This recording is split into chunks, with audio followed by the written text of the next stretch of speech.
उड़ीसा में एक स्थान है टोटा गोपीनाथ।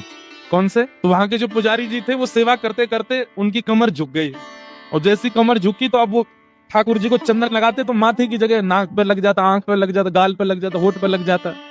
दर्शनार्थी बोलते, पुजारी जी देखो गोपीनाथ जी की आंख पे चंदन लगा दिया आपने, गाल पे लगा दिया, मुंह पे लगा दिया।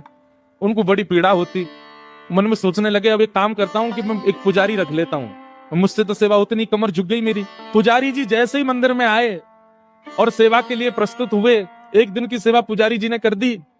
रात्रि में मंदिर जैसे ही बंद हुआ तो महाराज पूर्व के जो पुजारी जिनकी कमर झुक गई, उनके स्वप्न में श्री ठाकुर जी गए और ठाकुर जी जाके बोले, देखो मुझे आपसे ही सेवा चाहिए, ये कोई और मेरा स्पर्श नहीं करेगा, आप ही चंदन घिसो, आप ही पोशाक पहनाओ, आप ही श्रृंगार करो। ठाकुर जी तो मुझे बहुत प्रसन्नता है कि आपको मुझसे सेवा चाहिए, पर मैं तो बीमार हो गया, मेरी कमर झुक गई, अब कैसे चंदन लगाऊं आपको? ठाकुर जी बोले, हमें नहीं पता, हमें आपसे सेवा चाहिए, कल सुबह पुजारी नहीं आना चाहिए, आप ही आओगे सेवा में। बेचारे प्रसन्न भी हो रहे थे पर रो भी रहे थे। प्रसन्न इसलिए हो रहे थे, बताओ ठाकुर जी को मेरे हाथ से सेवा चाहिए, और रो इसलिए रहे थे कि मैं सेवा कर नहीं पाता। दूसरे दिन स्नान करके मंगला में जैसे ही मंदिर में प्रवेश किया तो क्या देखा, तो जैसे हम बैठे हैं सुख आसन में, ठाकुर जी नीचे ही बैठ गए, बोले लो हम भी बैठ गए, अब करो हमारी सेवा। तो उनका नाम पड़ गया टोटा गोपीनाथ। पर एक टोटा गोपीनाथ जब बैठे हुए